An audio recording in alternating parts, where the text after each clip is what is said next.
Welcome back to Roundtail Restoration, everybody. My name's Chris. Next to me here is the gearbox to my Triumph TR4. You can see that it's completely gutted. Unfortunately, I forgot to hook the microphone up, so all of that great footage and everything showing me take this apart, well, it didn't work out real well. So, fortunately, I've got another gearbox, the overdrive box. Same procedures. I'll take that one apart and hopefully remember to turn the volume on this time. Thanks for watching. Let's get it sorted.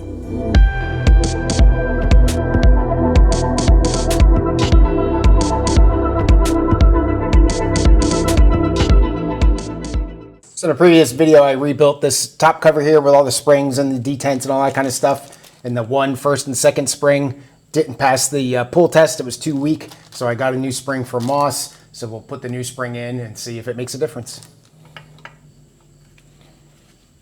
All right, comparing the springs, the new one is definitely taller.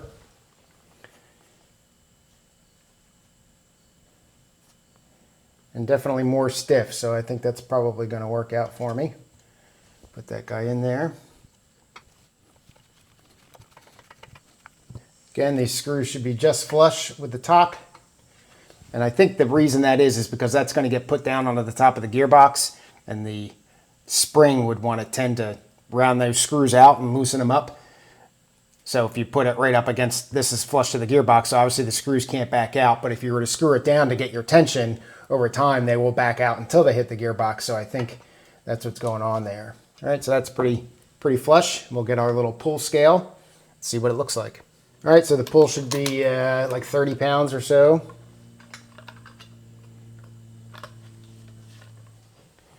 All right, that's about right. I think that might have been a little bit much. Try it again here. I think it might be a little bit strong, but I'm not going to worry about it being too strong.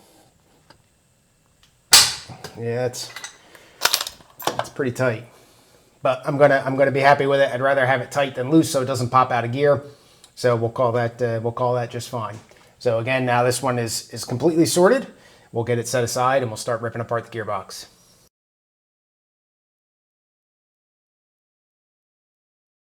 So this is the Greasy Hands Garage guide to rebuilding the Triumph TR transmission, part 1, disassembly. So there's a couple of these. They have one for the overdrive as well, which I've been using. The first thing essentially is obviously drain the oil and get the top cover off. Now I've started disassembling this guy, so a lot of that's already done. But they have you check the gaps on the Synchros, because you want to know before you take the thing apart if you're going to have to get new Synchros. That way when you put it back together, you'll have new ones if you need them and not have to take everything all back apart again in case they're not good enough. So this guy here and this guy here is where the selector forks would go in to select first, second, third, and fourth. And those things slide and engage the Synchros. And then this guy right here, and right here, and back here, those are the Synchro rings. So essentially what you do is you press it so that you compress the Synchro ring and try to push it as far as possible in whatever direction, and then stick a feeler gauge in there. And they said the clearance should be 35 to 40 thousandths new, and in no case less than 30 thousandths. And I've got a 32 thousandths here, and that fits in fine. So know that that's bigger than 30 thousandths. That guy fits in fine. That guy's even better. And that guy's good too. So this one would not need new Synchro rings to replace it. So now that's done. Take the rear flange again. Since I've taken this guy apart, that's already gone, and the speedometer gear and everything that's in the overdrive, that's already gone. You saw me do that when I was working on my overdrive. Next thing up would be to remove the tailpiece, but I don't have that because this is an overdrive gearbox, and also remove that clutch shaft and fork, which I showed you. Unfortunately, I had to break to get out. And then remove the front and countershaft covers, which I've already done. And then next up is to remove the countershaft. So I'm going to lift the transmission up and show you how the countershaft comes out. So right here is the retaining mechanism for the reverse shaft and the countershaft. Some earlier designs had a bolt that kind of went through, and my 38,000 series didn't have that either. It was one like this, so I don't know how early it is, but they're pretty early. And this is a big Phillips screw, and then this little metal plate here slides and there's grooves in the ends of these. So sometimes this metal plate or the screw is, you can see it's beat up. Sometimes it's hard to get out. And not that one though, that's good. So you unscrew that guy. And then this retaining plate should just slip out. And this one's cracked. So I'll be getting a new one of those. So now the countershaft should be loose in there. Both the reverse, you can see that just moved, and this guy. So you can push it from the front. So we're going to go ahead from the tip this thing back down and push it. So I'll take the shaft out this way unless I can lift it. Might be able to pry it up here. All right, so that'll come up, but what I want to do is when you do that, that countershaft is going to fall, and I don't want to chip a tooth or anything like that by losing control of it. So I'm going to lay it down so when it does fall, it just kind of settles into the bottom of the in the bottom of the case here instead of potentially falling. All right, so that cover that I took off, that little guy down there, now you should be able to use a pipe or a tube or something that's thin enough. I'm just going to use my my socket and extension here. Put that in there, and then out the back over here, you'll start to see the countershaft come out.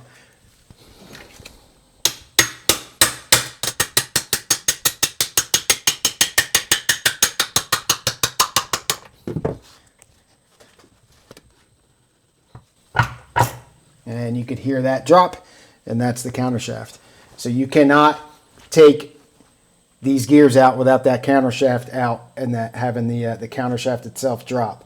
So there is some wear on this guy, especially right here, if you can see that. But the other one that I took out of the other transmission is in better shape than this is. So there's that. And we'll pull the reverse one out. So that reverse one come out, and you can see there's a little groove cut in it, and that's for oil, for the oil to act like a screw type pump. All right, so there's that. So that's reverse. Next up here is to get this bearing out, and then that whole, once that big bearing will come out, this whole front shaft will come out. Remover of the center bearing and the output shaft. So that's just a a Circlip, and there's also a little spacer in there. So we'll get a pair of Circlip pliers real quick, get them out, get that little spacer out of there, and then you can knock the bearing from the back with a punch carefully, and it should come out.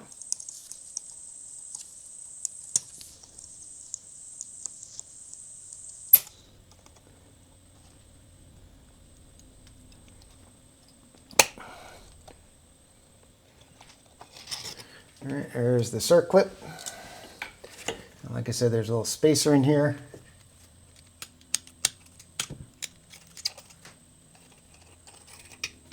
All right, those two.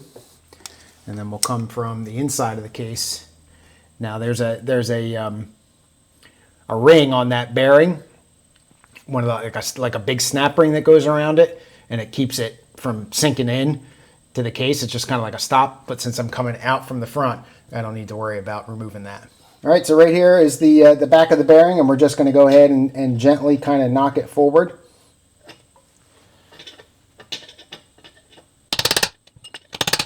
You don't want to, you want to watch the gears. Obviously, you don't want to chip a tooth by mistake, but that's coming, you can see, I think, that it's coming through.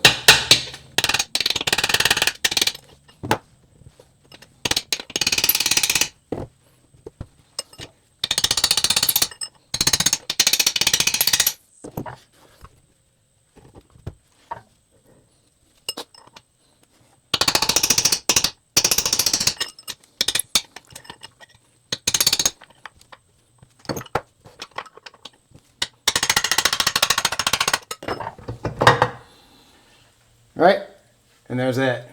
So we'll just leave this all one piece, and those roller bearings in there, those look fine. Set that aside. So next thing we're gonna do is we're gonna have to pull that rear bearing out. It's got a little clip on it, and what the Greasy Hand Garage thing tells you to do is you essentially knock this whole cluster of gears back with a block of wood, so it goes and sits about a ½ an inch back, and then that will pop that bearing off just enough where you can get a bearing puller underneath of that clip. So I'll knock this back and then I'll show you. Make a little bit more sense, I think, when I show you.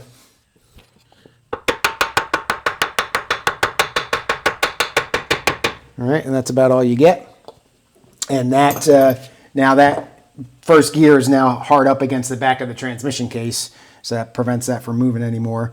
So I'm going to lift it up now, and it should stay. And then I'll show you the gap that I'm going to grab the bearing with. All right, so now right here underneath of that clip, I've got a lip. So what I can do is take my bearing puller, size it appropriately so that it fits all the way underneath that clip.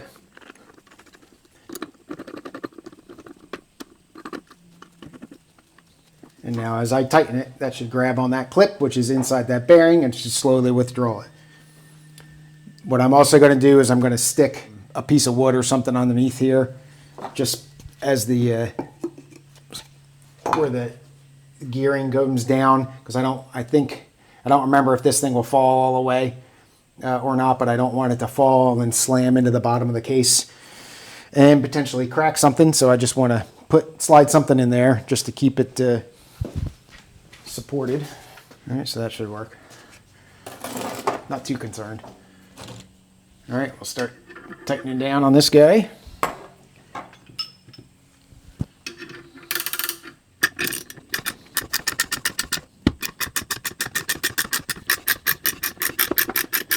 All right, so what's happening right now is instead of the bearing coming out, it's pushing the shaft down. So now I really need to get something under there to stop that from happening. We're gonna let it go, see what happens here.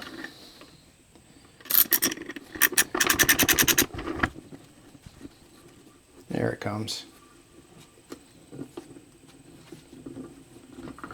All right. So there's the bearing. And the thing wants to fall out of the case now.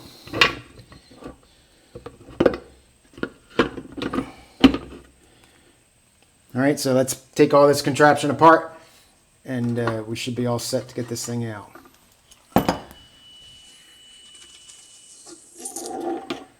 There's the bearing and the spacer. Lay this guy down, and then it should just kind of lift right out here.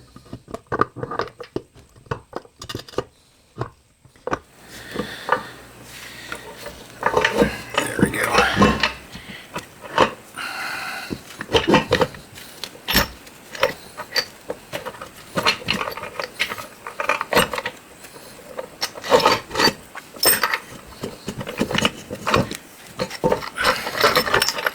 Oh, almost lost that. That would have been bad.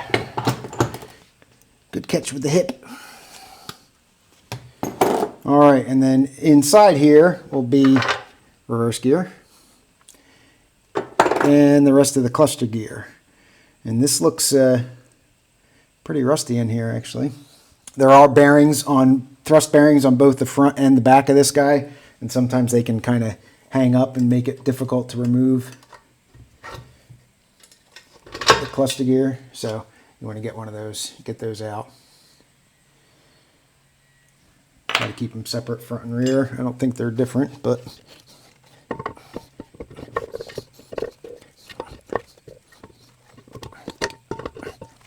all right, and there's the front one. They are different. All right, so that's done. So now this gearbox is completely, well, for the most part, gutted, and there's a good amount of schmata in the bottom of this thing. The reverse gear, I tried to get it out. The actuating arm here, I tried to get it out. There's a nylock nut on this side. I tried to get it out of the other gearbox, and it wouldn't knock through, and I was nervous that I was going to break something, so I stopped. And so I'm just going to leave that for now. So now this case, just like the other one, can go out and get pressure washed, and they clean up pretty nice. And then I don't know if I'll do that today or not, but get all the gunk out of there. And then let's start inspecting some of these gears. All right, so I got the shaft here, and pretty much just going to start peeling stuff off. So this here is, you got a synchro in there, and then this is the synchro hub, and this has like little hole or little balls and springs in it. So if you take this apart, without, you know, probably when I do it, I'm going to put it in like a Ziploc bag and push it apart so the stuff gets captured. Stuff will go flying on you, and you don't want to lose that. So we got that and the synchros that go along with it. And if you remember, I already measured the synchros, so I know that those are good.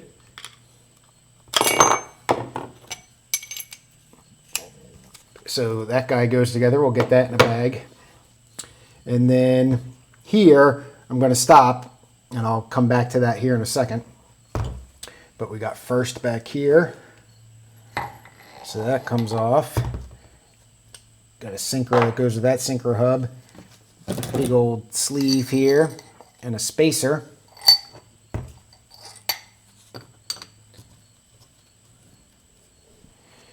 And then this guy, the synchro hub, same thing. It's got the balls and stuff in there. So again, you don't want to lose control of that and stuff go flying on you. All those little springs.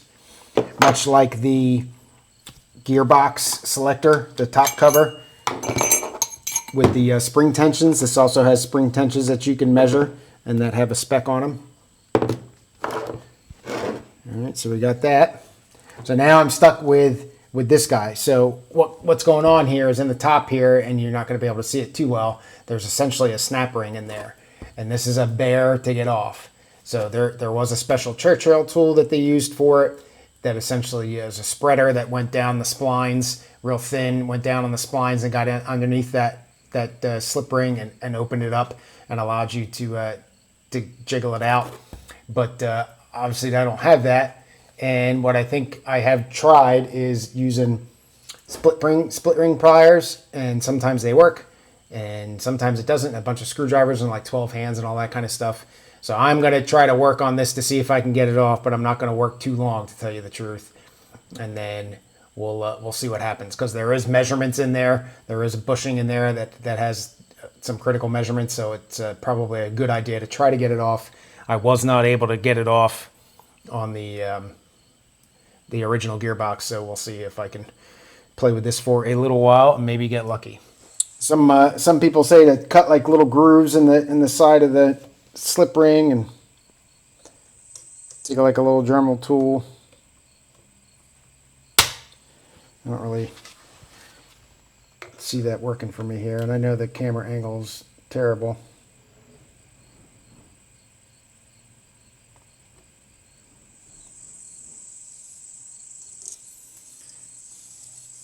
All right, I'm just going to keep playing with it. I'll come back if I get it. All right, well, I tried, but no luck. This one is not as tight on the shaft as my the other Gearbox is, so it looks like this has probably come off before, just kind of bent a little bit. But so be it. So I'll look around and see if I can find anything that, you know, any other tips or tricks or anything. I know Wake's Garage tried it, and they were able to get it off, but they just explained it. They didn't really show it on camera, and the way they explained it is what I was trying to do, I think, with the screwdrivers there. But there is some spalling and stuff on these gears, so I am going to want to get this off, and if nothing else, this is the shaft that you need for the overdrive. It's different than the other shaft. I'll show you that here real quick. This is the non-overdrive one. You can see how much taller it is.